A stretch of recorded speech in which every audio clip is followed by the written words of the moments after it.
갈라디아서 5장 13절부터 15절 말씀까지 보시겠습니다. 갈라디아서 5장 13절 같이 읽습니다. 형제들아, 너희가 자유를 위하여 부르심을 입었으나 그러나 그 자유로 육체의 규의를 삼지 말고 오직 사랑으로 서로 종노릇하라. 온 율법은 내 이웃 사랑하기를 내 자신과 같이 하라 하신 한 말씀에서 이루어졌나니 만일 서로 물고 먹으면 피차 멸망할까 조심하라. 아멘. 주님의 은혜가 함께 하시기를 축복합니다.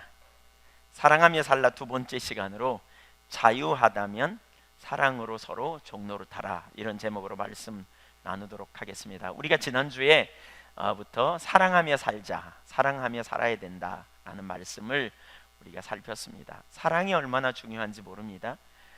서로 사랑하는 삶을 살게 될 때 우리가 그 가정이 회복되고 또 우리의 삶이 진정으로 회복됩니다. 사랑은 모든 사람에게 필수적입니다. 그래서 우리가 온전한 사랑을 가질 때에 정말 그 영혼이 살고 또 회복되는 놀라운 역사가 있게 될 것입니다. 오늘도 계속해서 사랑하며 살기를 위해서 우리에게 필요한 요소들이 뭔지, 그러니까 신학적인 문제, 지난주와 연결해서 또 오늘 신학적인 근거를 좀 더 살펴보려고 합니다. 첫째, 두 가지 극단을 피하십시오.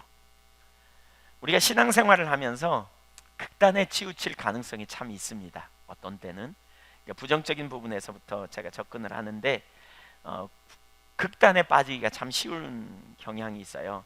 하나님은 우리가 서로 사랑하며 살라고 하십니다. 그것은 명령이에요. 서로 사랑하라, 서로 사랑하라. 이건 엄청난 명령이죠. 성경에 사랑하라는 명령이 정말 많이 나와요. 근데 그 중에 한 구절을 보면 요한일서 4장 7절인데요. 같이 읽어볼까요? 시작. 사랑하는 자들아, 우리가 서로 사랑하자. 사랑은 하나님께 속한 것이니 사랑하는 자마다 하나님으로부터 나서 하나님을 알고. 8절. 사랑하지 아니하는 자는 하나님을 알지 못하나니 이는 하나님은 사랑이심이라. 우리가 서로 사랑하자. 사도 요한에 의하여 요한 1, 2, 3서가 쓰여졌거든요. 근데 요한은 사도들 중에 가장 나이가 많게, 그러니까 오래 살았어요. 나이가 많이, 그러니까 오랫동안 살았어요. 그래서 그 사도 요한에 의하여 우리 신앙이 무엇인지를 참 잘 보여주는데 결국 우리 신앙은 사랑이라는 거예요. 사랑. 사랑. 원래 사도 요한은요, 별명이 우리의 그 아들이었습니다. 한 번은 예수님과 제자들이 사마리아 땅을 지나가려고 그랬더니 사마리아 사람들이 자기 동네로 못 지나게 가로막아요. 텃세 부리는 거죠. 그러니까 야고보와 요한이 이렇게 말합니다. 예수님, 하나님께 요청해가지고 저 동네에 불을 내려서 싹 태워버리십시다, 이렇게 얘기해요. 그래서 요한의 별명이 뭐냐, 우리의 그 아들이에요. 그러니까 번개의 아들이라고요. 가스 폭발 정도가 아니야. 번개가 그냥 천둥이 우르릉 꽝 치는 이런 정도의 성품이에요. 그러니까 아주 기질적으로 강한 사람이에요. 근데 그가 오랫동안 예수님으로부터 훈련받고 예수님으로부터 배우고 예수님과 동행하는 삶을 살다가 오랜 세월이 지나면서 그가 깨달은 너무나 중요한 진리가 있는데 그게 뭐냐, 하나님은 사랑이시라는 거예요. 그래서 요한일서 4장 8절에 하나님은 사랑이시다. 그래서 우리가 사랑해야 된다. 사랑은 하나님께 속한 것이다. 여기 이 세 가지를 볼 수 있는데요. 첫째, 하나님은 사랑은 하나님께 속했다. 두 번째, 사랑하는 자마다 하나님께 난 자다. 그러니까 하나님께 난 자는 사랑한다, 그 말이에요. 세 번째, 사랑하는 자는 하나님을 아는 자다. 바꿔 말하면 하나님을 아는 자는 사랑하게 되어 있다. 왜요? 하나님은 사랑이시기 때문에. 사랑이신 하나님을 아는데 어떻게 안 사랑할 수 있냐는 거예요. 사랑이신 하나님을 알면 사랑하게 되어 있다는 거예요. 하나님부터 거듭난 자는 사랑하게 되어 있다, 이렇게 말하는 거예요. 사랑은 하나님께 속해 있기 때문에. 그러니까 사랑하지 않는 자는 하나님 모르는 거다. 하나님을 알면 반드시 사랑하게 되어 있다, 이렇게 말하고 있어요.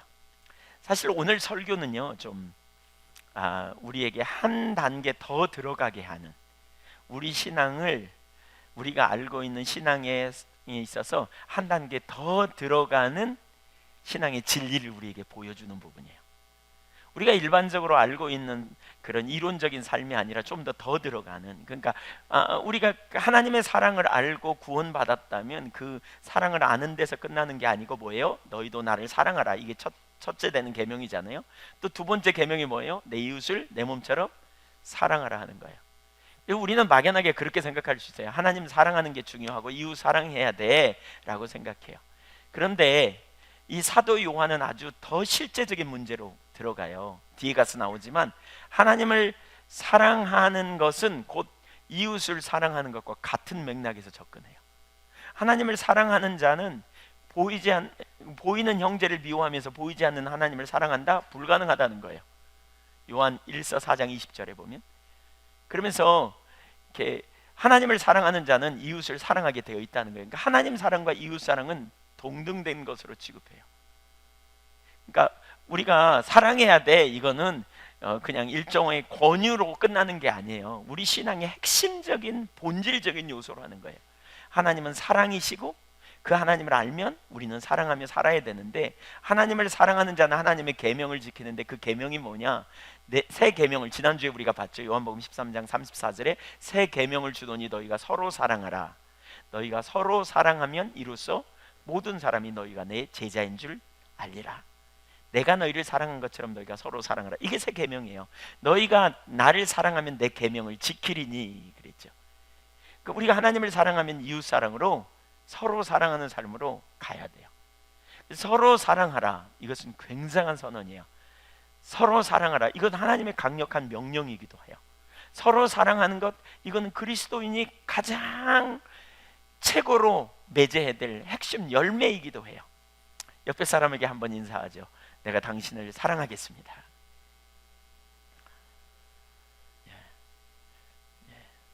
사랑합니다. 자, 우리가 당당하게 사랑한다고 말했지만, 자, 사랑이 뭔지 이제 자, 여기 사랑하자, 우리가 서로 사랑하자라는 헬라어 아가포멘이라는 말은 현재 시제로 서로 사랑하라는 명령이 그러니까 현재형이에요. 그러니까 이것은 서로 사랑하라는 명령이 이례적이지 않아요. 계속 서로 사랑하라, 지속적으로 사랑하며 살아야 된다, 이걸 가르쳐요. 왜 이런 말씀을 기록했을까? 왜 이런 명령을 그렇게 많이 했을까? 이 말씀이 중요하기 때문에 그래요. 우선 하나는 너무너무 중요해요. 핵심적인 말씀이에요. 그런데 이 말씀을 반복적으로 하고 있는 이유 중에 하나는 초대교회 당시에 있었던 어떤 사람들 때문이에요.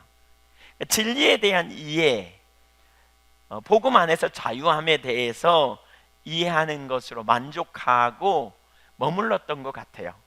다른 것은 별로 중요하지 않다고 생각하는 사람들.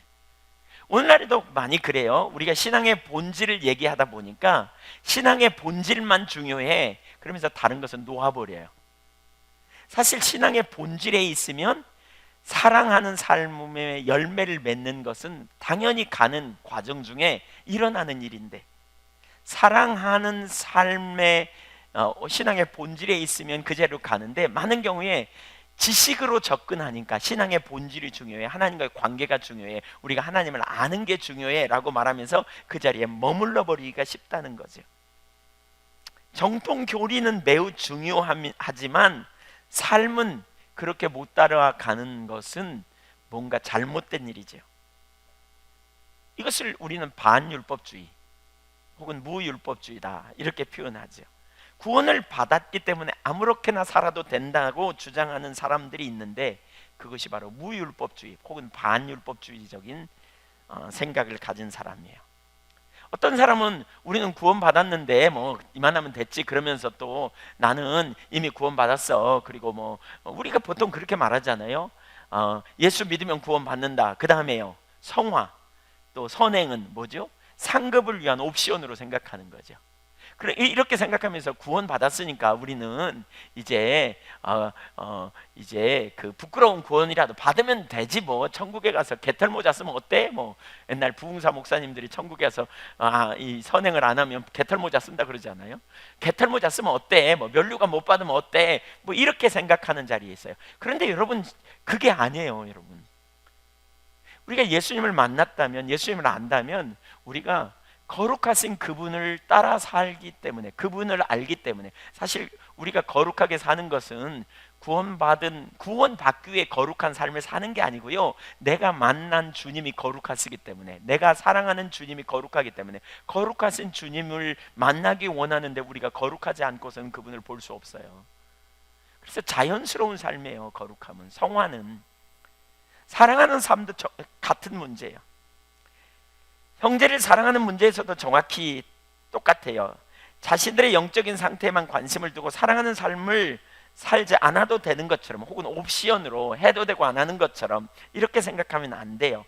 하나님과 친밀한 사랑의 관계가 소중하기 때문에 그것으로만 충분하다고 생각하면서 보이는 이웃을 사랑하지 않는다면 그것은 정상적인 신앙이 아니라는 거예요. 물론 이것은 과정이 있습니다. 자라가는 과정이. 처음에 하나님과의 관계가 되어지고 하나님의 사랑을 아는 게 첫 번째고, 하나님의 사랑을 알므로 하나님을 사랑할 수 있게 되고, 그렇게 하나님을 사랑하는 가운데 이웃을 사랑하는 자리로 나가게 되어 있어요. 근데 우리가 그 과정 중에 머무르면 안 된다는 거죠. 정체되면 안 돼요. 그냥 처음부터 끝까지 하나님의 사랑을 알고 난 자유했어, 난 그럼 돼 라고 머무르고 더 이상 성숙되지 않으면 심각한 거예요. 참 신앙이 아니에요. 자신들의 분위기나 상태에 깊이 몰두하느라고 그리스도인 삶에서 분명하게 제시하는 사랑의 의무, 서로 사랑해야 하는 실제적인 삶을 망각해버린다면 이것은 심각한 거예요. 왜요? 하나님의 본질은 뭐라고요? 사랑이라고요. 하나님 뭐라 그랬어요? 하나님은 사랑이시다. 여러분, 하나님은 사랑이세요. 그렇기 때문에 거듭난 자, 하나님을 아는 자는 사랑하게 되어 있어요. 오늘날 우리는 이 양극단을 조심해야 돼요. 어떤 사람은 이런 사랑하라, 서로 사랑하라. 제가 1부 예배 마치고요, 2부 예배 찬양할 때 주님께서 저에게 아주 큰 목소리로, 목소리를 들었다 그러면 여러분 어떤 목소리일까 궁금한데, 그냥 제 내면에 울리는 그런 감동으로 너희가 서로 사랑하라, 이런 큰 울림이 제게 이렇게 오는 것 같았어요. 서로 사랑하라. 근데 이런 명령을 들으면 많은 사람들은 부담스러워해요. 왜냐하면 전에 사랑하려고 노력을 해봤거든요. 사랑하려고 해봤어요. 근데 사랑이 쉬워요, 어려워요? 예, 어려워요. 해본 분은 알아요. 무슨 얘기인지 알아요. 성경이 말하는 진정한 사랑을 하기는 쉽지 않아요. 우리는 남녀 간의 사랑, 에로스적인 사랑, 어떤 로맨틱한 사랑. 예, 우리는 어떤 분이 그렇게 썼던데, 우리 부부는 필로야. 로맨스가 필요하다, 그걸 줄여갖고 필로야, 이런 이렇게 말했더니 요즘 뭐 그런 말을 잘 했잖아요. 로맨스가 필요해. 근데 로맨스적인 사랑은 얼마 못 가요. 그거. 처음에 결혼해가지고 좀 사랑하다가 그냥 이내, 그렇잖아요. 내내 그런 사랑. 우리는 나이가 결혼 생활 30년 했는데도 손잡으면 여전히 찌릿찌릿해. 이런 분도 있겠지만, 있어요. 근데 그렇게 살지 않는다고요. 그렇죠? 그렇습니까?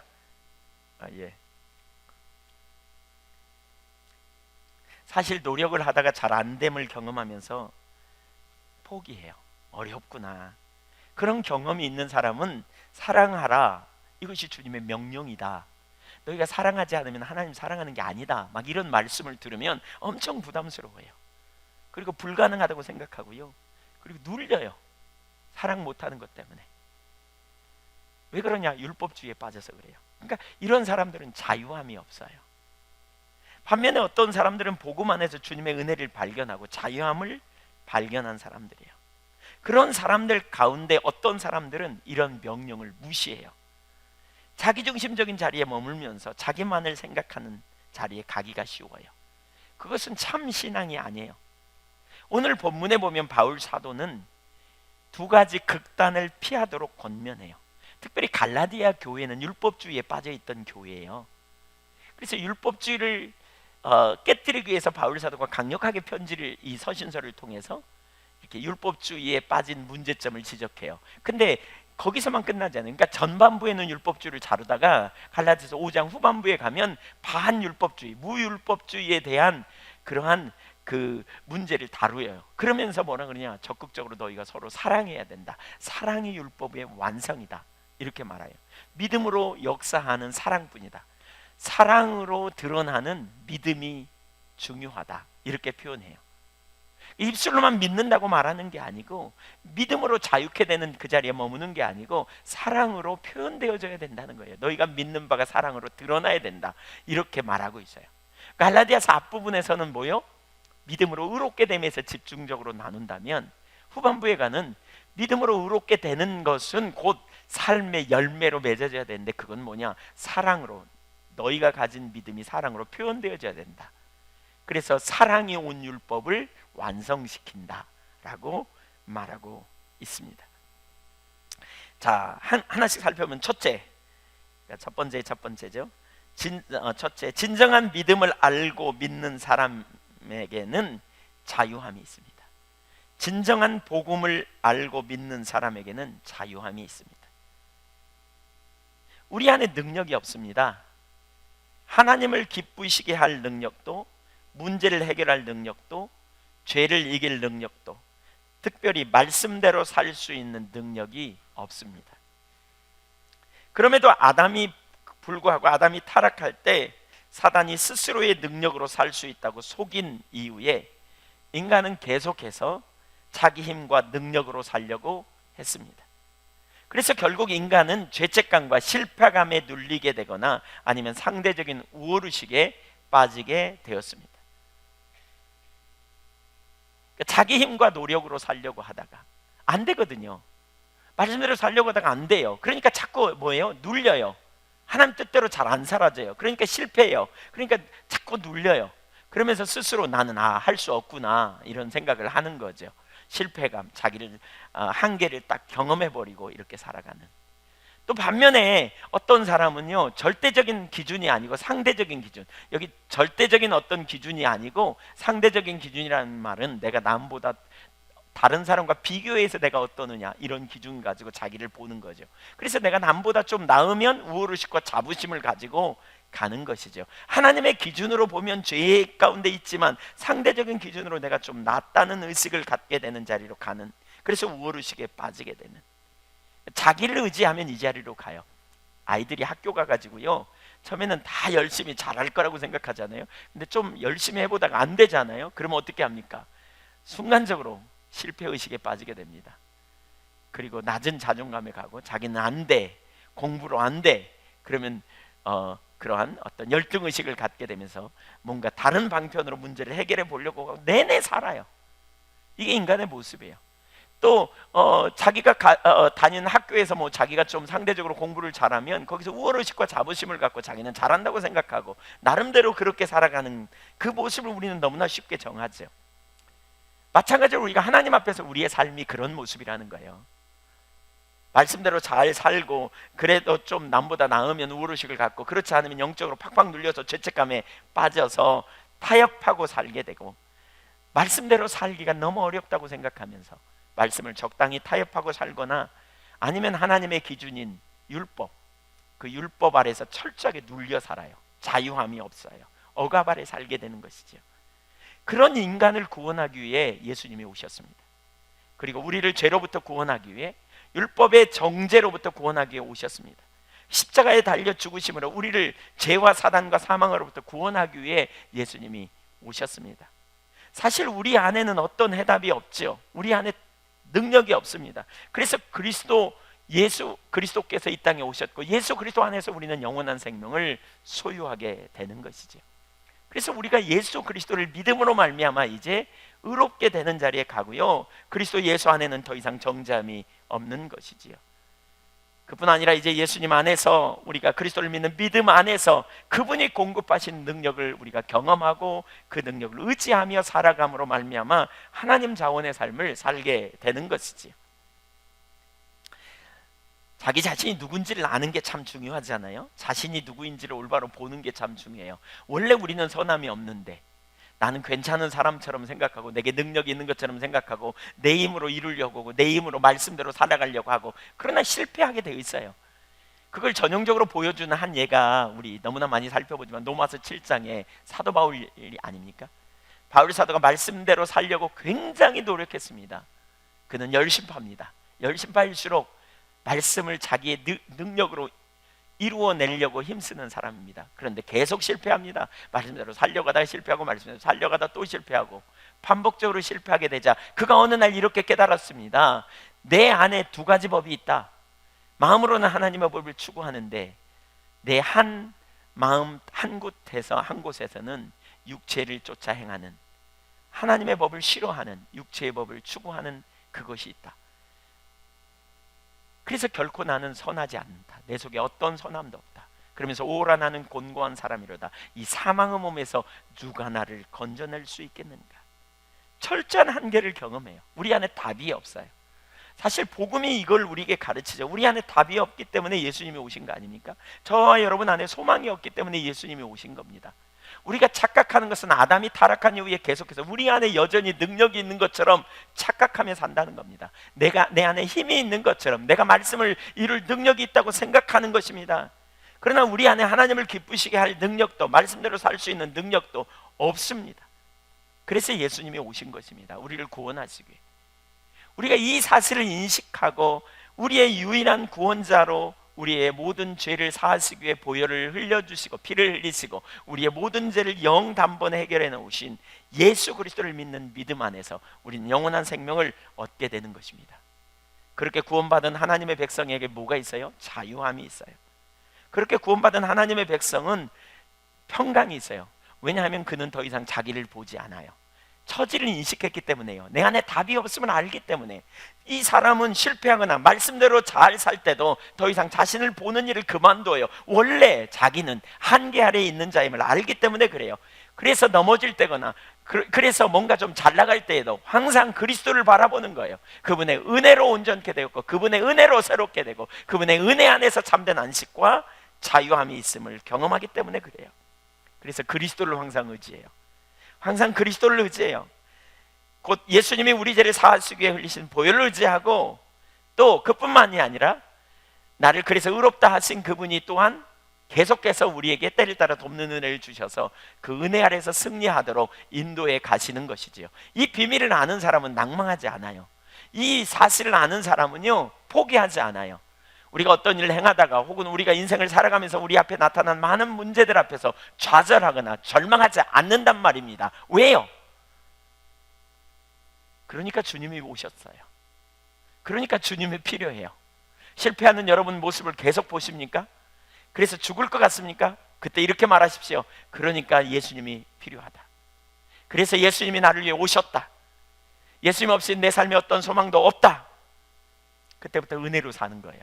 자기를 보지 않고 그분을 의지하는 거예요. 그리스도를 의지하는 거예요. 그 은혜를 구하는 거예요. 한계를 경험할 때 전에 같으면 낭망하고 좌절했어요. 자기를 과신하는, 자기 육신을 의지했던 사람은 실망하고 낭망하고 좌절했다면 이제 그렇게 살지 않아요. 주님을 신뢰하고 믿음으로 주님을 의지하여 담대히 보좌 앞에 나아가는 삶을 살게 된단 말입니다. 갈라디아서 5장 1절에 보십시오. 그 삶이 어떤 삶인가를 우리에게 보여주고 있는데 같이 읽어볼까요? 그리스도께서 우리를 자유하게 하려고 자유를 주셨으니, 뭐라고요? 그리스도께서 우리를 자유하게 하려고 오셔가지고요, 그리스도께서 우리에게 자유를 주셨어요. 이 자유가 어떤 자유입니까? 죄의 저주로부터 자유하게 하고요, 율법을 지켜야만 하나님께 인정받을 것 같은 그런 압박과 그런 억압으로부터, 그리고 지키지 못한다는 죄책감으로부터 이제 우리가 자유를 얻게 되었습니다. 예수님이 우리의 과거의 죄, 현재의 죄, 미래의 죄까지, 율법을 행하지 못하는 그런 죄로 말미암은 결과까지 완전히 주님께서 해결해 주셨습니다. 그래서 우리는 예수 그리스도 안에서 결코 정죄함이 없고, 예수 그리스도 안에서 우리는 예수님과 함께 연합하여 그분의 생명이 곧 우리의 생명이 되는 능력 있는 삶을 살게 된단 말입니다. 그런데 이런 복음이 가려지잖아요. 그래서 사실 복음을 알면요, 자유함이 있어요. 복음을 알면 평강이 있어요. 실패하고 넘어지는 내 모습을 바라보면서 이게 원래 나야. 그래서 나에게는 예수님이 필요하고 그분의 은혜가 얼마나 소중하고 그분의 사랑이 얼마나 놀라운지 알게 되는 것이죠. 뒤에 가서 또 나오겠지만 이런 거예요. 주님의 은혜를 아는 사람은요, 그분의 사랑을 알아요. 그러니까 자유함이 여러분에게 진짜 있으면요, 자유함이 있으면 그리스도의 은혜를 알아요. 그리고 이 은혜가 은혜를 통해서 하나님의 사랑을 알게 돼요. 우리 주 예수 그리스도의 은혜는 하나님의 사랑으로부터 시작됐거든요. 한량없는 주님의 사랑. 그래서 은혜를 진짜 아는 사람은 그분의 사랑을 알게 됐어요. 사랑을 경험한 자예요. 그분의 사랑을 누리는 자예요. 죄인된 나를 구원하기 위해 하나님이 당신의 독생자를 아끼지 않고 내놓으셨기 때문에 그 은혜를 아는 자, 자유한 자는, 진정한 복음 안에서 자유함을 누리는 자는 그 은혜를 아는 자요, 그리고 주님의 사랑을 경험하는 자예요. 그래서 복음 안에서 자유예요. 주님의 사랑을 알고 주님의 은혜 가운데 승리하게 되는 거죠. 그런데 만약에 이 복음이 가리워지게 되면 어떻게 됩니까? 자꾸 다시 행위를 의지하는 자로 갑니다. 자꾸 의식을 잘 지켰느냐 못 지켰느냐, 이 의식으로 말이죠, 하나님과의 관계를 대체해요. 의식으로 우리가 신앙의 본질, 하나님을 알고 사랑하는 관계를 대체해요. 그러면 율법주의에 빠지게 되고 다시 율법에 매여 종이 되어버립니다. 의식을 강조하고 전통을 강조하고 그것을 지켰냐 아니 지켰냐 여기에 매게 돼요. 사실 의식을 주신 이유는 뭐냐? 의식을 통해 하나님과의 사랑의 관계, 하나님을 만나는 자리로 나아가는 통로거든요. 근데 의식을 통해 하나님께 나아가는, 하나님을 만나는 데는 관심이 없고 율법주의에 빠지면 의식을 지켰냐 안 지켰느냐, 그걸 잘 행했느냐 안 했느냐, 여기에 매달리게 돼요. 그 자체에. 그러니까 안 하면 눌리는 거예요. 못했다는 것 때문에 눌리는 거예요. 그냥 좀 잘하면 우월의식 갖는 거예요. 그 본질, 하나님과의 관계, 사랑의 관계에는 별로 관심도 없어요. 그게 뭔지도 몰라요. 그렇기 때문에 이 율법주의에 매이면 주님과의 관계 안에서 오는 진정한 기쁨을 상실해버려요. 하나님과의 온전한 사랑의 관계는 기쁨이 넘치잖아요. 근데 그 기쁨을 상실해요. 그뿐 아니라 이렇게 되면요, 종교 중독에 빠져요. 교회 왔다 갔다 하는 거, 뭔가 의식 지켜야 된다는 거, 이거 안 하면 안 될 것 같은 강박관념에 사로잡히고 거기 눌리게 돼요. 진정한 신앙은 복음이 주는 자유를 누리게 돼요. 그래서 이제 그리스도 안에서 자유케 되었으니 종의 몽해를 매지 말라, 이렇게 표현하고 있죠. 갈라디아 교회의 거짓 교사들이 와가지고요, 너희가 예수 믿어 구원받아, 그 좋아, 잘 됐어. 근데 그러려면 율법도 지켜야 돼. 또 그러려면 아브라함의 후손은 할례를 받아야 된다 그랬잖아. 할례를 받아야 돼. 그래야 너희가 영적 아브라함의 자손이 돼. 할례 받아야 돼. 이렇게 가르쳤어요. 그랬더니 그 말을 듣고요, 많은 사람들이 그 말에 넘어가가지고 할례도 받고 율법을 지키려고 노력하다 보니까 다시 종의 멍에를 매는 자리로 돌아가 버렸다는 거예요. 이렇게 다시 종의 멍에를 매는 율법주의는 하나님의 은혜를 무시하는 것이고 그리스도의 대속을 헛되게 하는 것입니다. 그래서 갈라디아서 5장 2절, 3절, 4절을 같이 읽어보겠습니다. 보라, 나 바울은 너희에게 말하노니 너희가 만일 할례를 받으면 그리스도께서 너희에게 아무 유익이 없으리라. 내가 할례를 받는 각 사람에게 다시 증언하노니 그는 율법 전체를 행할 의무를 가진 자라. 율법 안에서 의롭다함을 얻으려 하는 너희는 그리스도에게서 끊어지고 은혜에서 떨어진 자로다. 너무너무 심각하죠. 할례 받으면 어떻다고요? 그리스도가 아무 유익이 없다. 할례 받으면 율법 전체를 다 지켜야 된다. 할례 받는 사람은 그리스도에 떨어지고 은혜에서 떨어진 자다. 그리스도가 아무런 유익이 없다는 거예요. 그러니까 예수도 믿고 할례도 받고 이거는 아무런 의미가 없다는 거예요. 율법주의예요, 이게. 율법주의. 그러니까 자유함이 없어요. 여러분, 우리가 복음을 알면 자유함이 있어야 되거든요. 복음 안에서 자유함은 복음을 아는 자의 가장 그 기본적인 누릴 그 권리예요. 자유함, 기쁨, 그렇죠? 평강, 안식. 복음 안에서 안식이 있어요. 오늘 그런데 이 복음이 가리워지면요, 순식간에 율법주의로 가요. 율법을 지켰어 안 지켰어 여기로 돌아가요. 오늘날 이 시대도 마찬가지예요. 어느 때보다도 이 복음이 가리워져 있습니다. 그래서 많은 사람들이 신앙생활을 어려워합니다. 그리고 교회를 떠나기도 합니다. 왜? 답이 안 보이니까. 율법주의에 빠지면 답이 안 보이거든요. 율법주의에 빠지면 신앙생활 어려워요. 예수 믿는 거 어렵다고 분명히 그 답 외에는 나올 수가 없어요. 왜냐하면 자기 노력으로, 자기 힘으로 말씀을 지키려고 하니까, 신앙생활을 하려고 하니까. 근데 성경이 말하는 인간은 뭐예요? 우리 속에 선함이 없어요. 우리 안에 답이 없어요. 그래서 주님의 은혜로 살아야 돼요. 그래서 주님이 십자가에 달리셨고 그 보혈의 공로를 의지하여 그 믿음으로 말미암아 우리가 의롭게 되고, 나를 사랑하사 나를 위하여 자기 자신을 버리신 하나님의 아들을 계속해서 신뢰하는 믿음 안에서 사는 거예요. 그래서 그분의 자원으로 사는 거죠. 그래서 복음 신앙생활 어려워하고요. 그러니까 교회를 떠나기도 하고. 복음 안에 있는 자유함을 알지 못해서. 그러니까 뭐예요? 복음 안에서 자유함을 머리로는 안다고 말함에도 불구하고 문제가 생겨보면 알아요. 문제가 있는 사람은요, 복음을 아는 사람은 문제를 만나면요 절망하거나 좌절하지 않아요. 복음을 모르니까 절망하고 좌절해요. 복음을 아는 사람은 자기 힘으로 할 수 없을 때 절망하지 않아요.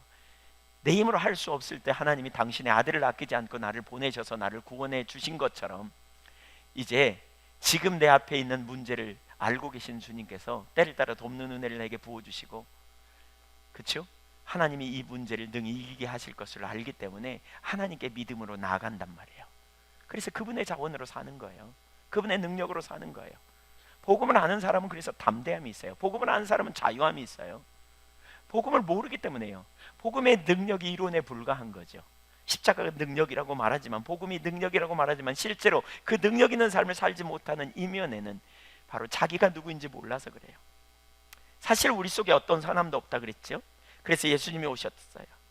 실수로 넘어진 것이 아니에요. 내게 능력이 있는데 잘못했다면 그건 실수예요. 어떤 사람이 죄책감을 누리는 이유는, 죄책감에 빠지는 이유가 이거예요. 자기가 원래 괜찮은 사람인데 실수로 넘어졌다고 생각하기 때문에 죄책감을 누리는 거예요. 우리가 원래 괜찮은 사람이 아니에요. 실수로 넘어진 게 아니에요. 왜 넘어지냐? 그럼 원래 죄인이기 때문에 죄를 짓는 거예요. 모태에서 죄악 중에 잉태하였다고 시편 51편에 말하죠.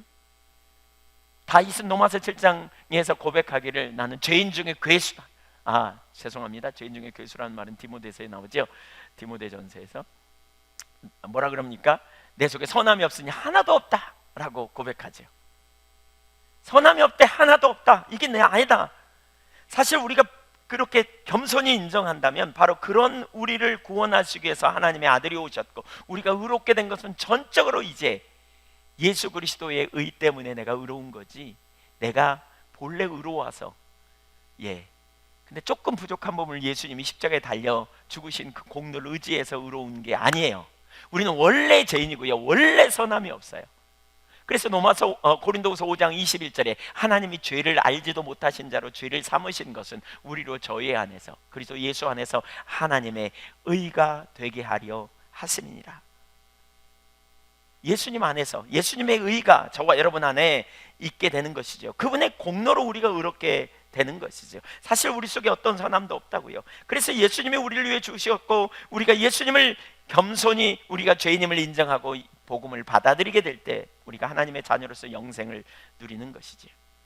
자신을 보면서 죄책감이 들거나 우월의식이 들 때마다 우리는 내가 누구인지를 기억한 자리로 가야 돼요. 여러분 자신이 원래 누구인지를 기억해야 돼요. 그래서 여러분에게서 눈을 떼어 그리스도를 보는 거예요. 나를 살리기 위해 오신 그리스도. 여러분, 우리를 빚어가는 과정 중에 하나님이 우리를 시험하시잖아요. 인생의 시험은 없으면 좋겠지만 끊임없이 시험이 우리 가운데 온다는 사실을 염두에 둬야 돼요. 동의하십니까? 야고보서 1장 2절에 보면 이렇게 말하고 있어요. 너희가 여러 가지 시험을 만나나 온전히 기쁘게 여기라. 너희가 여러 가지 시험을 만난다. 이게 진리야. 이렇게 말하고 있어요. 근데 시험을 이기는 비결이 있어요. 시험이 올 때 이기는 비결은요, 뭐냐? 우선 하나는 기쁘게 여기는 거예요. 그러니까 시험이 올 때 문제가 뭐냐면요, 이거예요. 혼돈에 빠져요. 시험은 우리가 예측하는 방식으로 오지 않아요. 우리가 이해할 수 있는 방식으로 오지 않아요. 시험은요, 하나님의 생각, 하나님의 길을 따라와요. 이사야 55장에 내 생각은 너희 생각과 다르고 내 길은 너희 길과 달라서 하늘이 땅보다 높음 같이 내 생각이 너희 생각보다 높고 내 길이 너희 길보다 높으리라 그러셨잖아요. 하나님의 방법으로 와요. 그러니까 시험이 올 때 우리는 당황스러워요. 혼란스러워요. 그러면서 우리는 가장 먼저 나타나는 생각 중에 하나가 뭐냐면 원망이 돼요. 불평이 나와요. 혼돈이 되면서. 근데 여기까지 가면 쉽지 않아요. 한 예를 들어볼게요. 시험을 이기는 비결인데요, 아주 중요한 부분이에요. 성경에서 시험 그러면 가장 대변하는 사람 중에 한 사람이 욥 아닙니까? 욥을 어느 날 하나님께서 시험하시는 과정에 그의 모든 재산을 다 잃어버려요. 그가 큰 시험을 당했어요. 여러분 한번 생각해 보세요. 욥은 동방의 갑부였거든요. 그런데 하루아침에 그의 모든 재산을 다 잃었어요. 여러분이 그 상황 같으면 어떻게 하겠어요? 어떻게 하시겠습니까? 혼란에 빠지겠죠. 일단 왜 이런 일이? 그 다음에 두 번째로 불평하는 게 쉽겠죠. 그렇죠? 아닙니까? 쉬울 거예요. 저 같아도 그럴 것 같아요. 근데 욥은 달랐어요. 욥은 혼란에 빠지지 않았어요. 욥은 불평하지 않아요. 그리고 어디로 가느냐? 욥기 1장 21절에 보면 왜 그랬느냐? 그가 이렇게 말해요. 주신 자도 여호와시요 취하신 자도 여호와시다. 그러면서 그 전에 뭐라 그러냐? 내가 모태에서 맨몸으로 나왔사오니 맨몸으로 돌아갈 것이다. 나는 빨가벗고 나왔어. 그래서 이 다음에 빨가벗고 갈 거야. 이렇게 말해요. 하나님이 내게 주셨어. 내가 원래 이 많은 재산을 누릴 그런 능력이 내게 있지 않았어. 이건 하나님이 주신 거야. 그러니까 하나님이 걷어가셨어. 그러니까 내가 불평할 이유가 없어. 욥의 아내는 막 그래요. 당신이 믿는 하나님, 그 하나님 저주하고 죽어라. 그래요. 근데 욥은 그렇게 반응하지 않아요. 주신 자도 여호와시고 취하신 자도 여호와시다. 내가 원래 빨갛고 나왔다. 내가 원래 맨몸이었다. 난 아무것도 없었다. 난 원래 많이 가진 자가 아니다. 그런데 주님이 나에게 주셨다. 그래서 이건 주님 거다. 주님이 하셨다라고 고백해요. 그러니까 어떻게 해요? 혼돈이 없겠죠. 그래서 그 다음에 그가 욥기 29장 13절에 뭐라 그럽니까? 오직 나의 가는 길을 23장 10절에 오직 나의 가는 길을 그가 하시나니 그가 나를 연단하신 후에 내가 정금같이 나오리라. 욥은요 자기가 어디로 가는지 알고 있어요. 시험이 올 때 우리에게 가장 큰 문제는요 혼돈에 빠지는 거고, 혼돈에 빠지면 원망하고 불평해요. 하나님과 관계가 끊어지면서 혼돈에 막 오랫동안 헤매기가 쉬워요. 가장 기본적인 자리로 돌아가는 것이 시험을 이기는 비결이에요. 어떤 사람이 여러분을 정죄하거나 어떤 사람이 여러분을 비난할 때 여러분 어느 자리에 서야 되는지 생각해 보셔야 돼요. 나를 무시해? 지가 누군데? 내가 누군데 어떻게 나를 그렇게 말해? 나한테 어떻게 그렇게 말할 수 있어? 우리는 이런 게 올라오죠. 이런 게 시험으로 올 수 있다는 사실을 믿으십니까? 아십니까? 그때 우리는 혼란스러워요. 그리고 상대편을 향해 비난을 퍼붓고 불평하고 이러면 하나님과의 관계가 끊어지면서 더 혼란으로 빠져요. 그때 우리가 가야 될 자리가 어디냐면 바로 여기에요. 내가 본래 누구인가를 기억해야 돼요. 내 속에 선함이 있다 없다? 없다. 내가 사람들에게 좋은 말 들을 만한 사람이 아니라는 거예요. 내가 괜찮은 사람이 아니라는 거예요. 사람들이 나를 잘 대우할 만큼 나는 그렇게 좋은 사람이 아니라는 거예요. 나는 그저 뭐냐? 죄인이었고 나는 그저 예수님의 십자가의 공로가 아니면 조금도 하나님을 기쁘시게 할 수 없는 자라는 사실을 인정하는 자로 가는 거예요. 거기 가면요 초점이 사람에게 가지 않고 주님 앞에 갑니다. 내가 원래 선함이 없는 자인데 이런 나를 구원하신 주님의 은혜가 너무 놀랍다. 더 이상 사람의 말이 여러분을 짓누르지 않습니다. 사람의 말로 인하여 여러분 공격당하지 않습니다. 그렇게 하나님과의 관계 가운데 있으면 그 환경을 통해서 그 상황을 통해서 주님이 내게 뭘 가르치려고 할지 배우기 시작합니다. 하나님 이걸 통해 저에게 뭘 가르치려고요. 그러면서 겸손히 하나님 앞에 나가게 돼요. 자신에게서 눈을 떼어 그리스도를 보게 되고요, 그 은혜를 베푸신 하나님의 사랑에 집중하게 되면 그분의 은혜 가운데 완전함을 경험하게 돼요. 그러면 우리는 그 은혜 안에서 겸손해지고요, 그 안에서 자유케 돼요. 시험을 이긴단 말이에요. 능력으로. 그런 실제적인 역사가 여러분에게 있기를 축복합니다. 그래서 주의 보혈 능력이 또다, 우리 그런 거 하잖아요. 시험을 이기는 승리되니, 그러죠. 보혈이 왜 시험을 이겨요? 보혈이 왜 필요해요? 내가 죄인이고요, 죄인된 나, 보혈이 없이는 어떤 선함도 없는 나, 그 보혈을 생각했더니 내가 죄인이었네. 죄인된 내가 비난받아도 싸네. 저 사람이 말하는 거 괜찮네. 그럼에도 불구하고 하나님이 나를 사랑하셔서 구원해 주시지 않았는가. 이걸 묵상했더니 사람으로부터 받던 비난이나 어떤 문제나 어떤 상황에 대해서 억울한 일도 괜찮아요. 주님이 아시면 충분해요. 이런 나를 구원해 주셔서 너무 감사해요. 이렇게 나오면서 상대편을 중심에 용서하고 축복할 수 있어요. 그렇게 되면 하나님이 때가 되면 그 사람 앞에서 우리를 높여주시는 것이죠. 주님의 사랑 안에 거하시기를 축복합니다. 이 복음의 능력, 갈라디아 교회에는 율법주의에 빠졌습니다. 그들은 자기 자원을 의지했습니다. 그래서 사도는 복음 안에서 자유함을 가르치는 것이죠. 그런데 후반부로 가면 또 다른 부분을 강조해요. 그러니까 앞에서는 어떻게요? 갈라디아 교회가 율법주의에 빠져 있었다고요. 그래서 육체라는 단어를 사용할 때 휴먼 에포트라고 영어 NIV 성경에 보면 번역하고 있는데, 자기를 과신했어요. 자기 노력을 통해 가려고 하는. 그런데 뒤에 나오는 육체라는 말은요, 다른 말로 번역돼요. 왜냐하면 앞에는 율법주의에 빠져 있다면 뒤에는 또 다른 한 가지를 경계하는데, 그게 뭐냐? 무율법주의를 경계하는 거예요. 무율법주의 방종에 빠지는 거. 그래서 뒤에 나오는 육체라는 단어는 그 심펄레이초, 제된 본성을 말합니다. 타락한 본성. 이 두 가지로 나눠져 있어요. 그래서 두 번째, 믿음은 사랑으로 표현됩니다. 갈라디아서 5장 6절을 보겠습니다. 그리스도 예수 안에서는 할례나 무할례나 효력이 없으되 사랑으로 역사하는 믿음뿐이니라. 그리스도 예수 안에서는 할례나 무할례나 중요하지 않습니다. 오직 믿음뿐입니다. 그리고 그 믿음은 사랑으로 표현됩니다. 의식이 아닙니다. 여러분, 율법 준수가 아닙니다. 할례나 무할례나 소용이 없습니다. 예수님 안에서 믿음이 중요합니다. 우리 신앙은 믿음에 의한 삶이고요, 이 믿음이 중요해요. 그런데 믿음의 성격을 이해해야 돼요. 여기서 말하는 믿음은 단순히 교리를 지적으로 동의하는 게 아니라는 거예요. 믿음은 교리 이상이에요. 믿음은 구체적이에요. 믿는 대로 사는 거예요. 그 믿음이 어떻게 드러나느냐? 여기 사랑으로 역사하는 믿음. 바꿔 말하면 믿음은 사랑으로 표현되는 실제예요. 실제. 믿음이 사랑으로 드러나게 된다는 거예요. 표현된다는 거예요. 사랑이 구현되는 거예요. 구원을 얻게 하는 믿음은 삶 속에서 실천하는 사랑을 통해서 드러난다는 거예요. 그래서 뭐라고요? 여기 너희가 사랑으로 서로 종노릇하라 라고 말하고 있죠. 엄밀히 말하면 사랑으로 실천하지 않는 믿음은 진정한 믿음이 아니라는 거예요. 그러니까 믿음이 사랑으로 열매를 맺는 삶으로 나타나야 된다는 거죠. 그러면서 구원받은 백성의 삶의 태도를 13절에서, 오늘 본문 13절에서 이렇게 말합니다. 같이 읽어보겠습니다.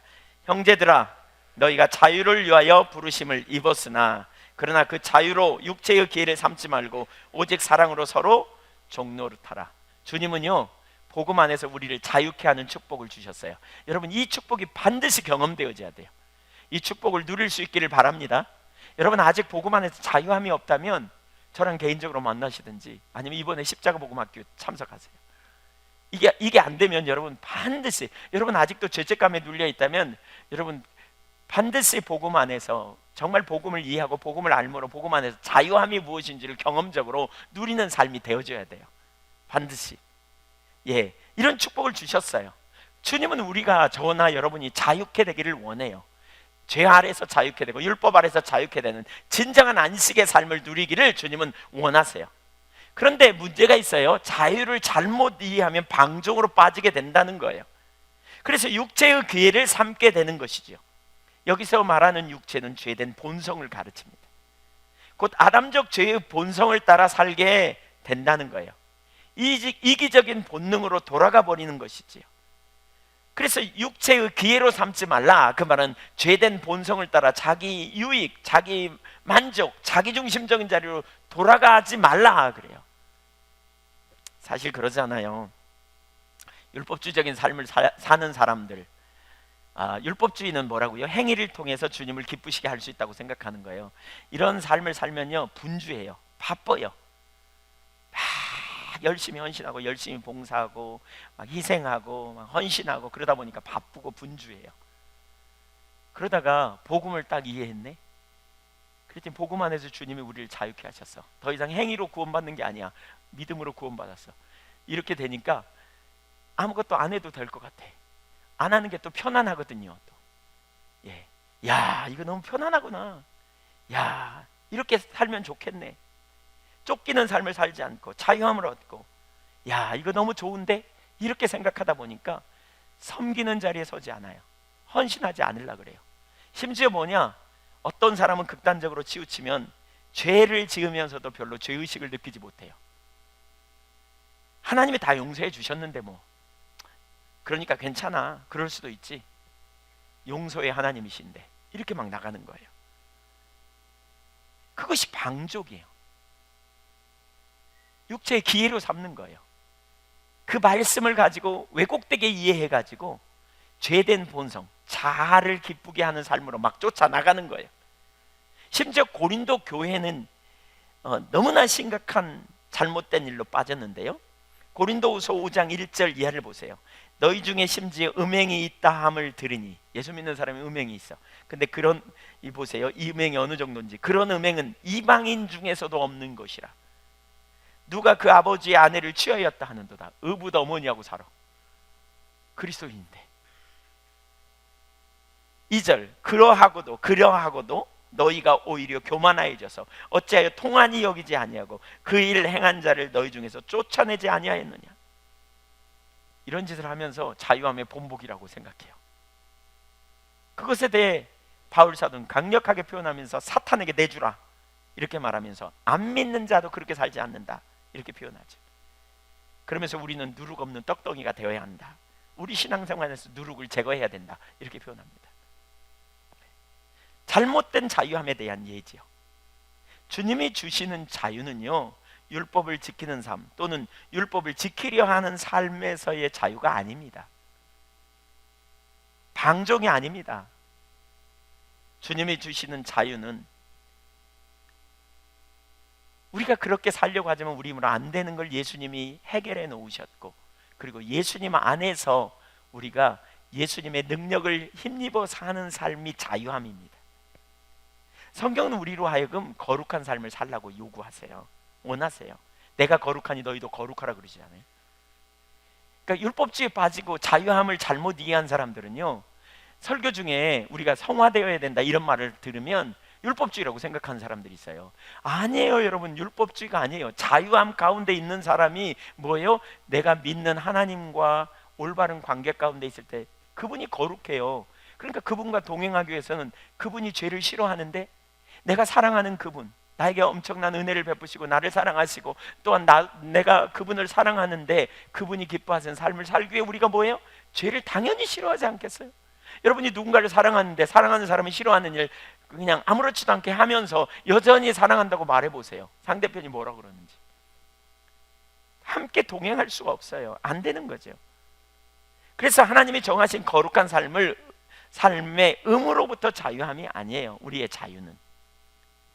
로마서 8장 12절 13절을 보면 그러므로 형제들아 우리가 빚진 자로 돼 육신에게 져서 육신대로 살 것이 아니니라. 복음 안에서 자유케 된 자는 육신대로 살 게 아니다. 13절 너희가 육신대로 살면 반드시 죽을 것이로되 영으로서 몸의 행실을 죽이면 살리니.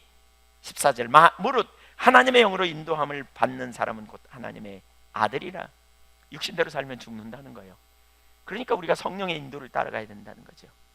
주님이 주신 자유는 육체의 기회를, 육체의 자기 본성을, 자기 만족을, 쾌락을 추구하기 위해 얻는 자유로 끝나면 절대로 안 돼요. 오히려 죄된 본성을 벗어버리도록 주님은 우리를 초청하고 계세요.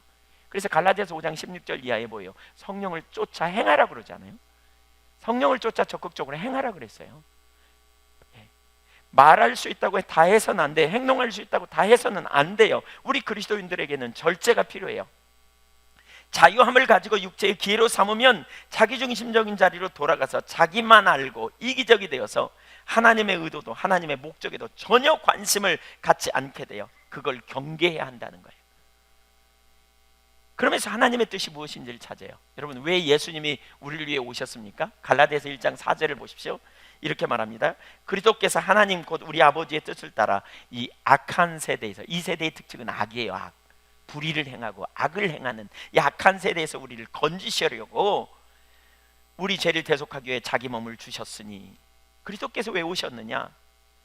악한 세대에서 우리를 건지시기 위해서. 그래서 자유함을 주신 거예요. 십자가의 대속으로 하나님을 향한 삶이 불가능한 율법 아래 있는, 그 결과 죄와 사단과 사망의 법 아래 있는 삶에서 우리를 벗어나게 하기 위해 예수님이 오신 것이지요. 죄의 억압 아래 순종하는, 그러니까 종노릇하는 그런 삶에서 벗어나기 위해 진정한 자유함을 누리도록 하신 거예요. 그리고 그 자유함은요, 하나님을 향해 살게 된 거예요. 갈라디아서 2장 19절 보세요. 아주 중요한 구절입니다. 여러분, 이 복음으로 자유케 되는 것은 자유케 되면 끝나는 게 아닙니다. 율법을 향하여 더 이상 살지 않는 것으로 끝나는 게 아니에요. 같이 읽어보죠. 시작. 내가 율법으로 말미암아 율법에 대하여 죽었나니 이는 하나님에 대하여 살려 함이라. 더 이상 율법의 종로로 달 필요가 없어요. 우리는 율법 아래 있는 자가 아니에요. 그 대신 뭐 하느냐, 이렇게 됐다면, 그래서 자유함을 누려요. 그래서 우리가 평강을 누려요. 근데 여기서 끝이 아니고요. 어디로 간다고요? 하나님에 대하여 살게 하려고 하시는 목적을 가졌어요. 그러니까 무슨 얘기냐, 여기 하나님에 대해 살게 함이라는 말은요, 하나님과 올바른 관계로 이끄시는, 이걸 말해요. 그래서 표준 세번역은 이 구절을 이렇게 번역하고 있어요. 그것은 내가 하나님과의 관계 안에서 살려고 하는 것입니다. 율법을 향하여 죽었는데 더 이상 율법 아래 살지 않아. 왜? 이제 하나님과의 관계 안에서 살아. 그분의 사랑을 알고 그분을 사랑하고 그분과의 친밀한 교제 가운데 나는 사는 거야. 자유함은 방종으로 가지 않아요. 우리가 이 복음 안에서 자유함이 된 건 하나님의 자녀가 되었고 하나님과 새로운 관계의 시작이에요. 하나님과 사랑의 관계가 시작된 거라니까요. 그래서 복음 안에서 여러분 자유함을 발견했다면 친밀한 교제로 나가도록 인도해 주신다는 사실을 기억해야 돼요. 고린도전서 1장 9절에 우리를 불러 그의 아들 예수 그리스도와 더불어 교제하게 하시는 하나님은 미쁘시다. 신실하신 하나님이 우리를 구원하신 목적이 뭐냐? 그의 아들 예수 그리스도와 더불어 교제하게 하시는, 이 교제의 자리로 우리를 이끄시는 거예요.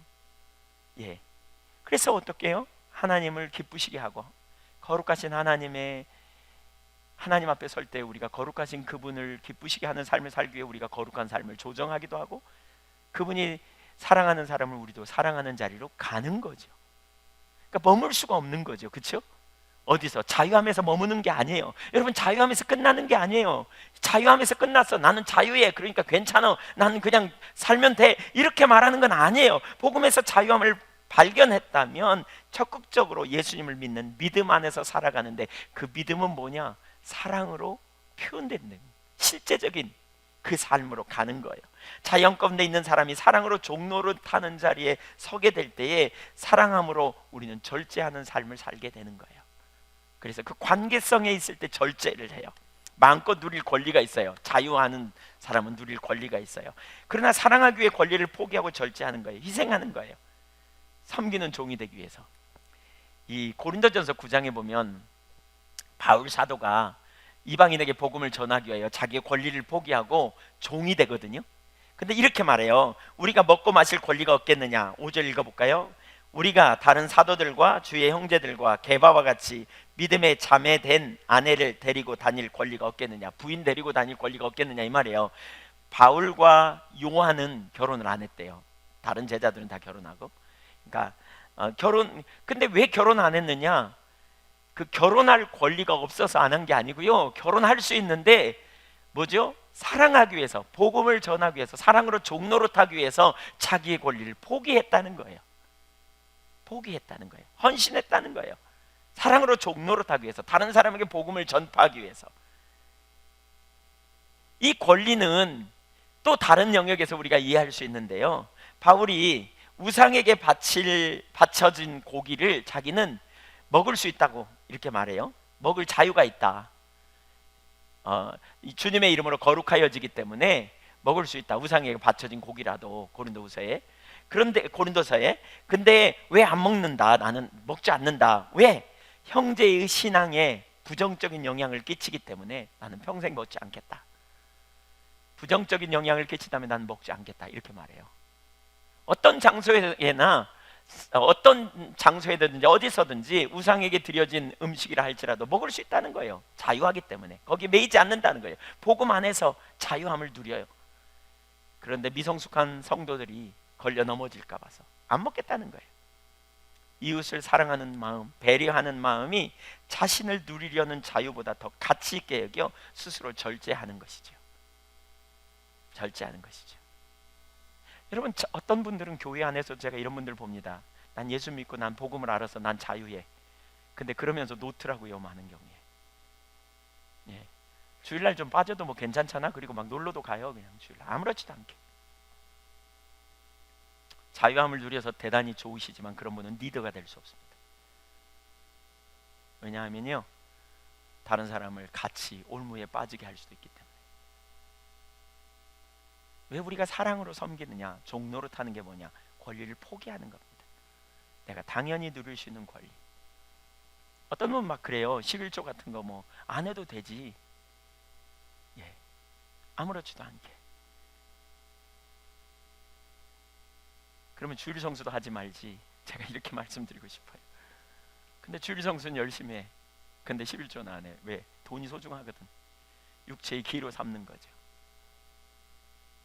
원래 못했던 분들은 믿음이 자라야 해요. 그건. 근데 잘하다가 안 해. 복음을 알고 자유하대.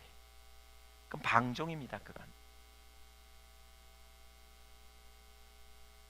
사실 우리가 주님으로부터 받은 자유, 복음 안에서 이 자유를 누릴 수 있습니다.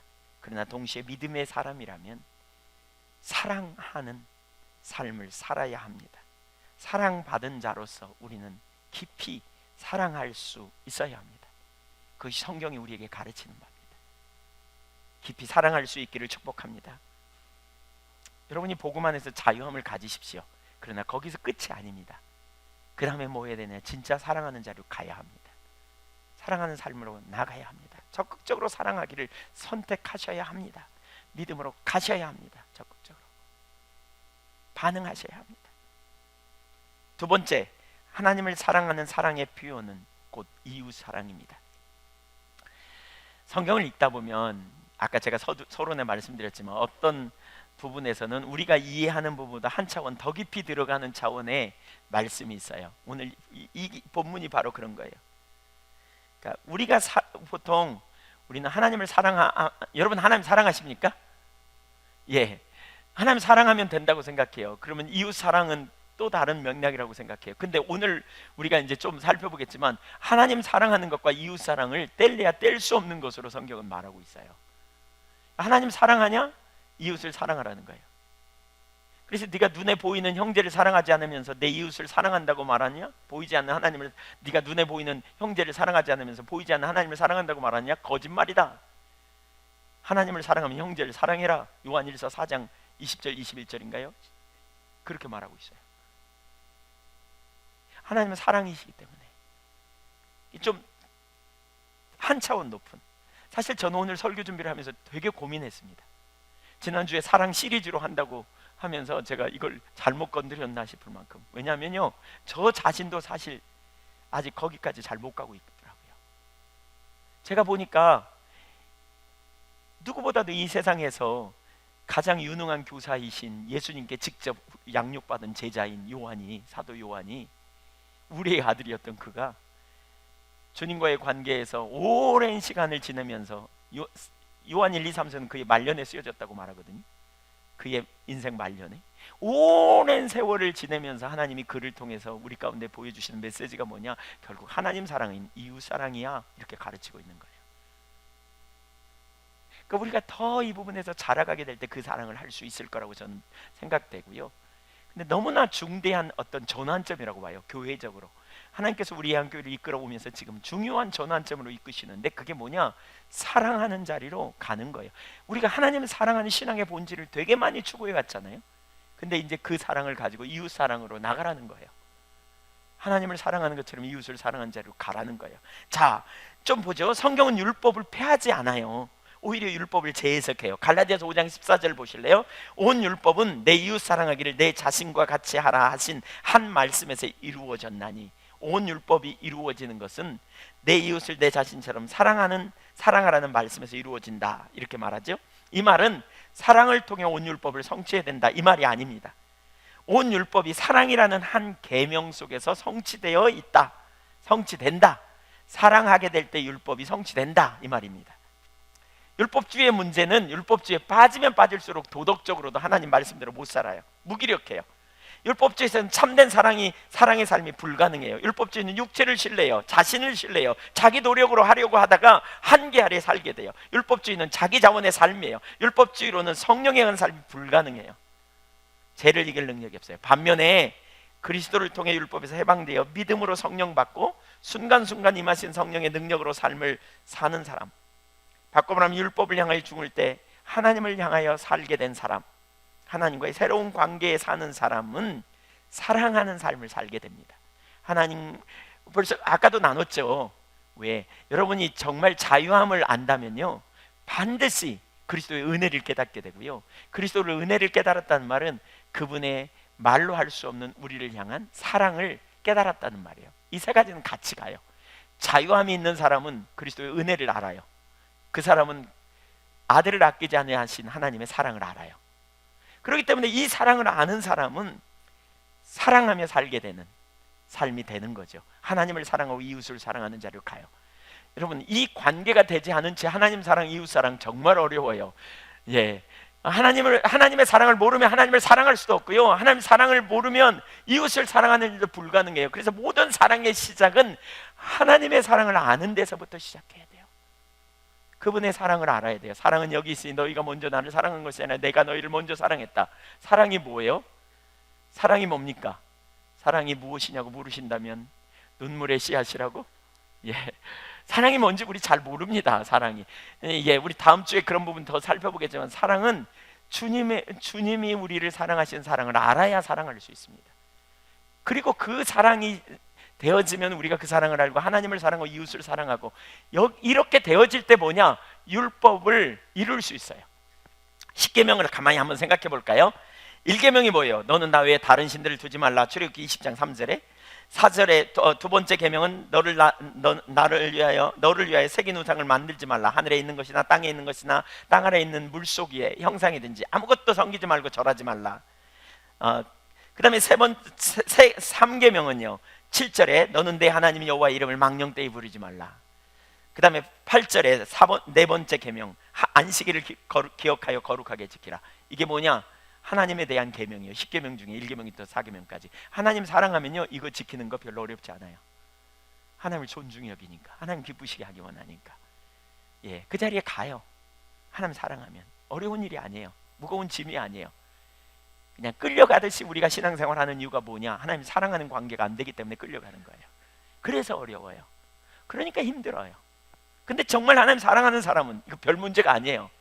5계명부터 볼까요? 내 부모를 공경하라 그랬어요. 여러분, 부모를 진짜 사랑해 보세요. 부모를 공경하는 거 무거운 짐입니까? 쉽습니까? 대답해 보세요. 무거워요? 쉬워요? 예, 안 하시기로 작정하셨어요? 예, 살인하지 말라. 6계명. 예, 형제를 사랑하면 살인해요? 절대 안 해요. 살인 생각지도 안 해요. 미워도 안 해요. 7계명. 간음하지 말라.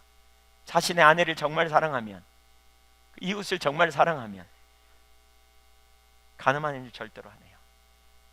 내 아내를 사랑하고 이웃을 자매처럼 대할 수 있다면 절대로 그 짓 안 해요. 엉뚱한 짓 안 하게 돼 있어요. 도둑질하지 말라. 이웃을 사랑하면 이웃의 것을 도둑질하겠어요? 내 이웃에 대하여 거짓 증거하지 말라. 속이려고 하겠어요? 내 이웃의 집을 탐내지 말라. 내 이웃의 아내나 그의 남종이나 그의 여종이나 그의 소나 그의 낙이나 물은 내 이웃의 소유를 탐내지 말라. 마음으로도 악한 마음 품겠어요? 사랑하면 잘 되기를 비는 마음이 가득하지. 사랑이 율법의 완성이에요. 사랑이 율법의 완성. 그러니까 하나님을 사랑하는, 하나님의 사랑을 알고 하나님을 사랑하고 이웃을 사랑하는 자로 가면 모든 율법의 완성이에요.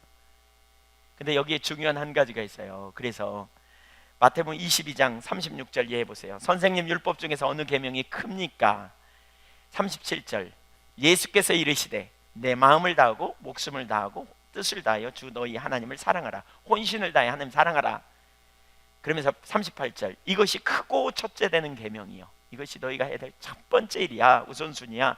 근데 39절 보세요. 둘째도 그와 같으니, 두 번째도 첫째와 같은 거야, 이렇게 말하고 있어요.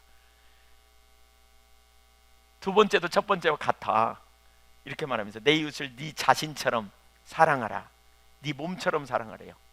그러면서 40절, 이 두 계명이, 하나님 사랑, 이웃 사랑, 사랑의 이중 계명이 온 율법과 모세 오경과 선지서의 강령이래요. 핵심, 요약하면 이 두 가지라는 거예요. 이 두 가지 같이 가야 된다는 거죠. 하나님을 사랑하는 것이 어떻게 표현하냐면, 어떻게 표현되느냐, 형제를 사랑하는 것으로 표현된다는 그런 것을 암시적으로 보여주는데, 더 구체적으로 요한일서 4장 20절 보실래요? 시작. 누구든지 하나님을 사랑하노라 하고 그 형제를 미워하면 이는 거짓말하는 자니, 보는 바 그 형제를 사랑하지 아니하는 자는 보지 못하는 바 하나님을 사랑할 수 없느니라. 우리가 이 계명을 주께 받았나니 하나님을 사랑하는 자는 또한 그 형제를 사랑할지니라. 형제를 미워하면 하나님 사랑하는 자 아니다. 입술로 하나님 사랑합니다 그러면서 형제를 여전히 미워하면 하나님 사랑하는 자가 아니라는 거예요. 무서운 말이죠. 이거 엄청 부담스럽죠, 여러분?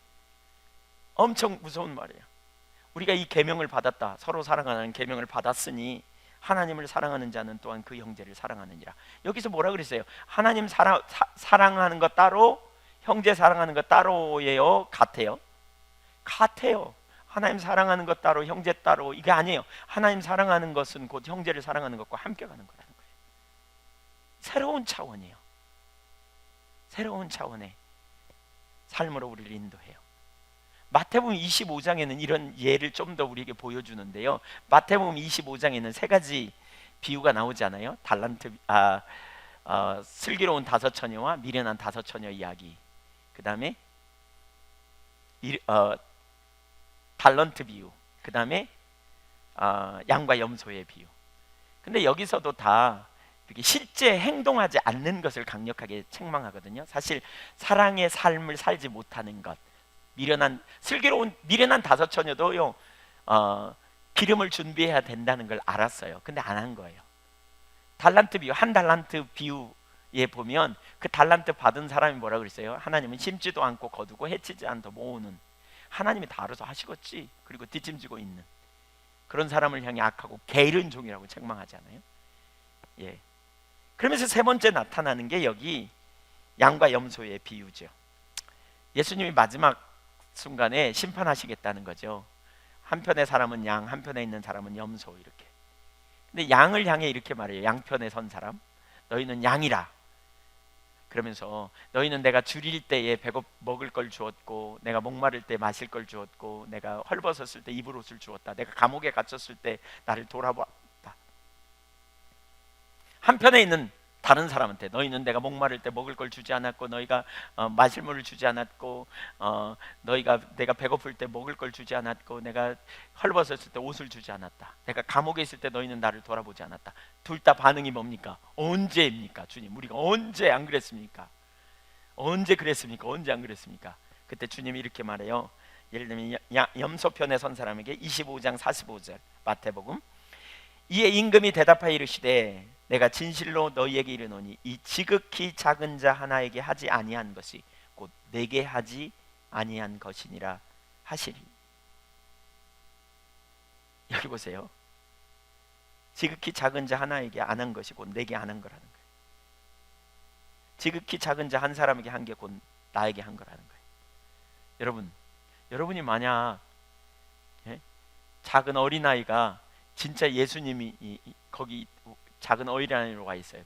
예수님이 배고파서 배고파 있는 무리 가운데 끼어 있어. 보니까 예수님이야. 그러면 도우셨겠어요? 안 도우셨겠어요? 아니, 먹을 걸 주셨겠어요? 안 드렸겠어요? 내가 먹을 것 같다가도 드렸을 거요. 그러겠죠. 근데 예수님이 이렇게 말하는 거예요. 지극히 작은 어린아이 하나에게 한 게 곧 내게 한 거다. 그러니까 네 이웃이 곧 나야, 이렇게 말하는 거예요. 네 이웃 곧 나야, 이렇게 말하는 거예요. 네가 그를 사랑으로 행한 거, 그의 필요를 채운 거, 그를 사랑으로 섬긴 거, 그게 곧 내게 한 거야, 이렇게 말씀하고 있어요. 동질시하고 있어요. 김진홍 목사님이 신학교 때 어떤 삶을 살아야 될지 고민하고 갈등하는 가운데 야학을 하는 데 가서 교사를 했대요. 근데 아이가 한 명이 이렇게 안 와가지고 신방 갔더니, 가정 방문했더니 엄마가 아파가지고 누워 있는데 거의 죽어가는 지경에 있더라는 거예요. 그래서 들쳤고 병원에 갔는데 돈이 없다고 안 받아주는 거예요. 병원에서 4번째 병원까지 가갖고 안 받아줘 5번째 병원을 향해 뛰어가는데 축 늘어지더래. 죽어버린 거예요. 등 위에서 죽어버렸어요. 축 늘어져가지고.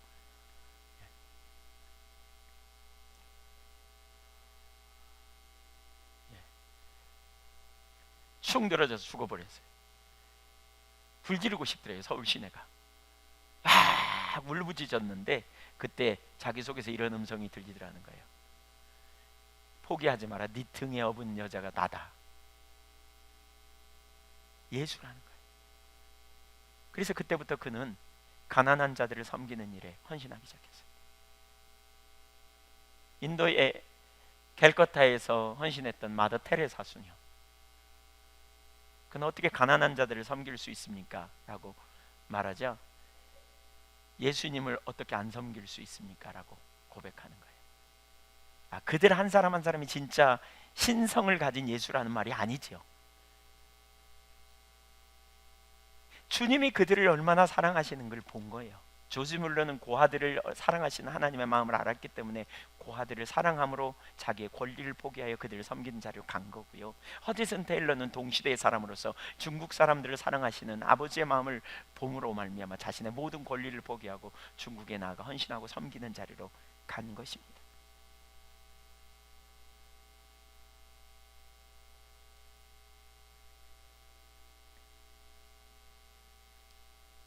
예수님이 거기 계시다면 우리는 절대로 그냥 가지 않을 거예요. 그래서 예수님은 우리의 이웃을 예수님이라고 소개하고 있는 거예요. 우리의 이웃이 예수라니까요. 우리가 우리의 이웃을 예수님처럼 섬기라는 거예요. 옆에 사람을 한번 보세요. 예수님 같아요? 예수님 같으시냐고요? 어이구 그냥 뭐 이러지 않나요 혹시? 한번 고백하죠. 가까운 사람, 예수님처럼 내가 당신을 섬기겠습니다. 해보세요. 예, 손을 잡으시고 예수님처럼 섬기겠습니다. 예. 이거 작은 고백이 아닙니다. 이거 그 고백의 내용이 뭔지 아시죠? 서로 사랑하라. 주님은 오늘 우리에게 이렇게 명하십니다. 그래서 우리는 그 삶을 살아야 합니다. 그런데 이것을 이론적인 감정이나 이론이나 감정적인 것에서 끝나서는 안 됩니다. 오늘 설교를 들으면서 내가 사랑해야 되겠구나, 그래 내가 사랑할래, 이런 필요성을 보지만요, 나가가지고 조금만 누가 여러분 분위기 상하게 하면 금방 올라옵니다. 저 인간이 별놈 다 있네 막 이러면서 후욕하고 비난하고, 심하면 그냥 운전 끼어드는 사람 쫓아가서 그냥 한 대 때리고 싶어가지고 받아버릴까 막 이러면서 가지. 금방 그러다가 좌절해요. 난 역시 사랑할 수 없는 인간이야. 사랑이 쉬워요, 어려워요? 어려워요. 그래서 어려워요. 이게 참 내가 사랑 설교할 자격이 있나? 정말 내가 사랑하는가? 너무 어려운 해답. 정말 저에게도 이건 되게 많이 보여져야 될 영역입니다. 비춰져야 됩니다. 정말 은혜가 필요한 부분입니다. 예수님처럼 우리가 사랑할 수 있다면 얼마나 좋을까? 그렇게 되기를 우리가 결단하지만 사실 우리 힘으로 잘 안 되는 것이 현실인, 너무나 잘 안 되는, 실패하는. 사랑이 뭘까를 제가 성경을 찾아보다 우리 다음 주에 더 보겠는데, 누가복음 7장에 보니까 사랑의 본질이 뭔지 알겠더라고요. 예수님이 그렇게 말해요. 그 바리새인 시몬의 집에 어느 날 가서 식사하잖아요, 예수님이. 그랬더니 옥합을 가지고 와서 향유를 부수면서 자기 머리털로 예수님 발을 씻어요. 죄 많은 여인이. 그러니까 판단해요, 시몬이. 저가 누구인지 모르나? 죄인이 자기 발을 닦는데?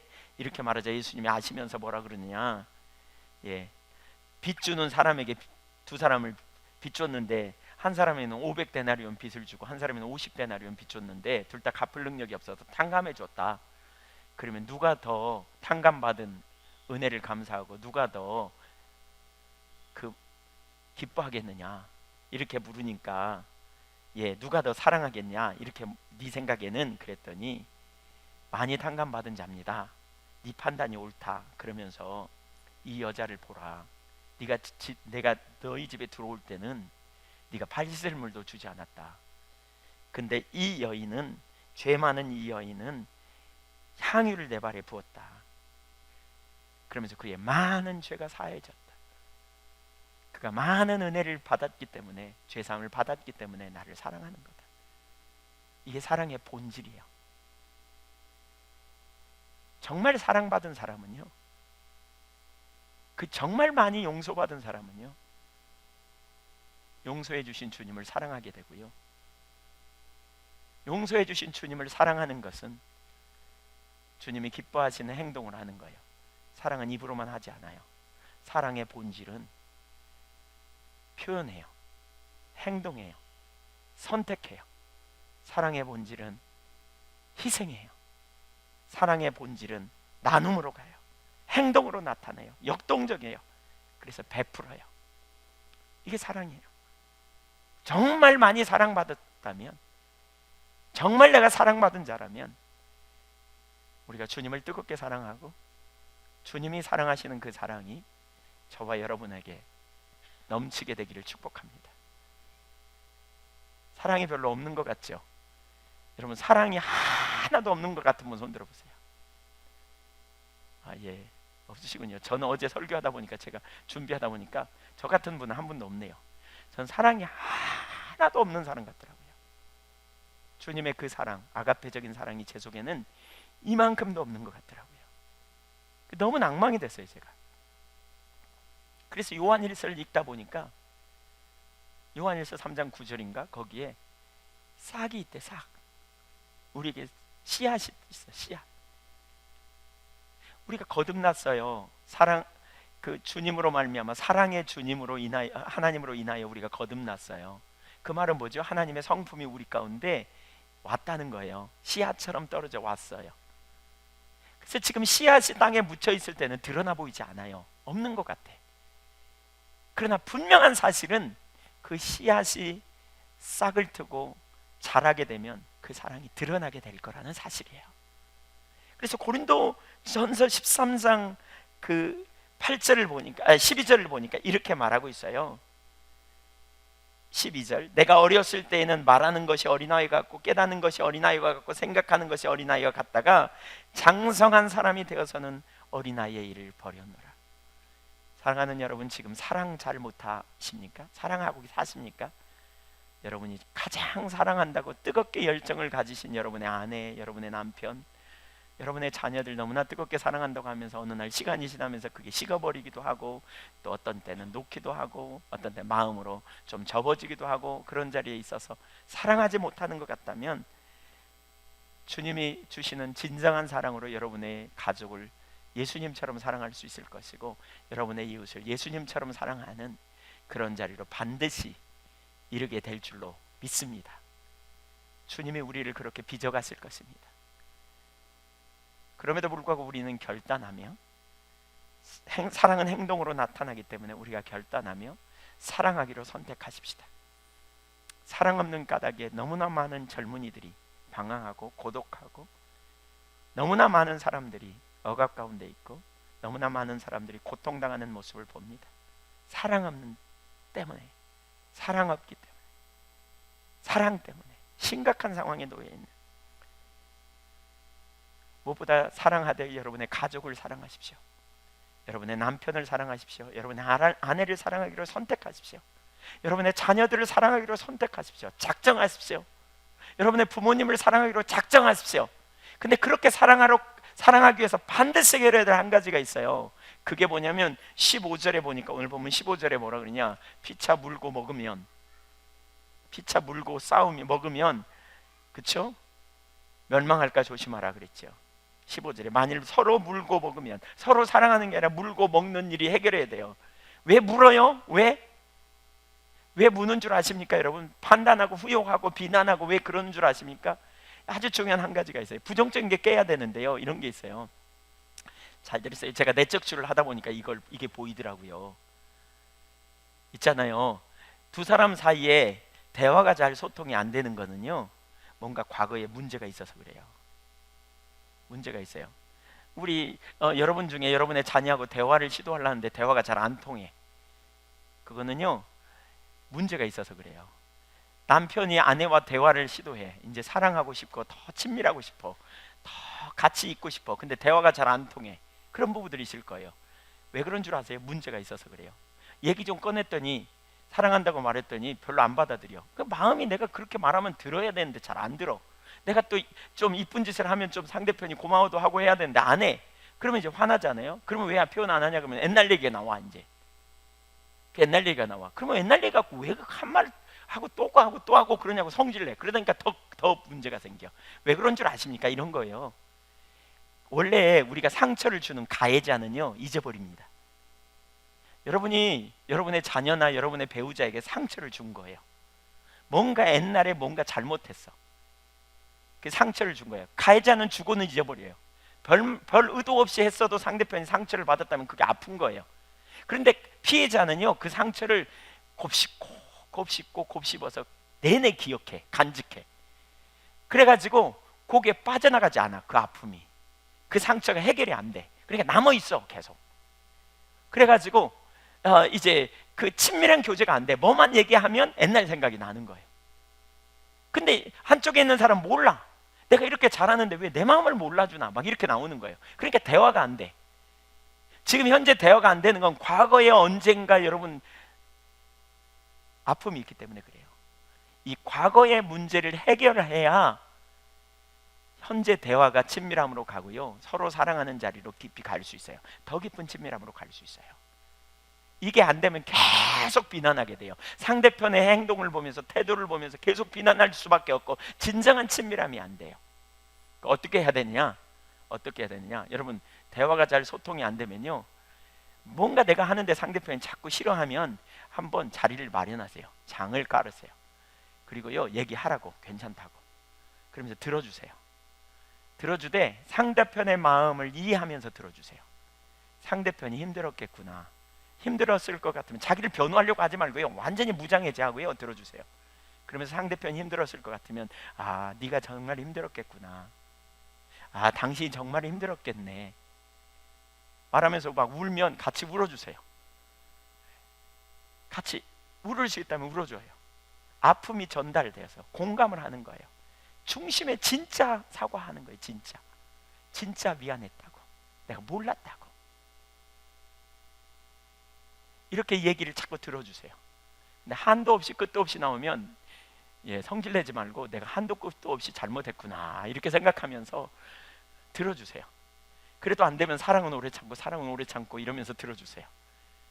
듣고 공감해주고 미안하다 그러고 사과해주고 인정해주고 이해해주고, 당신이 그때 그랬으니까 그러지 이래보세요. 대판 싸워요. 그러면 그러지 말고 그냥 그럴 수 있겠다, 내가 몰라서 그랬다. 사실 우리가 사랑할 줄 잘 몰라서 그래요. 상처 많이 줬어요. 저도 저희 가족들에게 상처를 되게 많이 줬던 것 같더라고요. 이렇게 해야 해결이 돼요. 이렇게 하자고요. 하나씩 접근해 보자고요. 사랑하며 사실 수 있기를 축복합니다. 가정이 회복되는 게 얼마나 중요한지 모릅니다. 관계가 회복돼야 됩니다. 교회 안에서 소통이 중요합니다. 그런 거 다 덮어놓고 이제 처음부터 이제 잘해봅시다, 안 돼요. 안 돼. 왜? 이게 가스가 남아있는데 저 인간이 또 언제 그럴지 몰라, 이런 게 남아있는데 되나요? 잘못해서 잘못했다고 나누고요, 끊어가야 돼요. 그래서 주님 안에서 온전히 사랑하며 사는 믿음의 가정이 되시기를 축복합니다. 부정적인 것이 내려져야 됩니다. 주님은 우리가 사랑하며 살라고 말씀하시고 있습니다.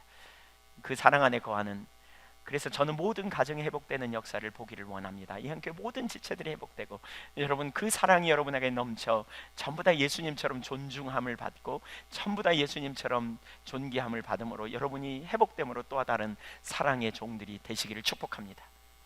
기도하겠습니다.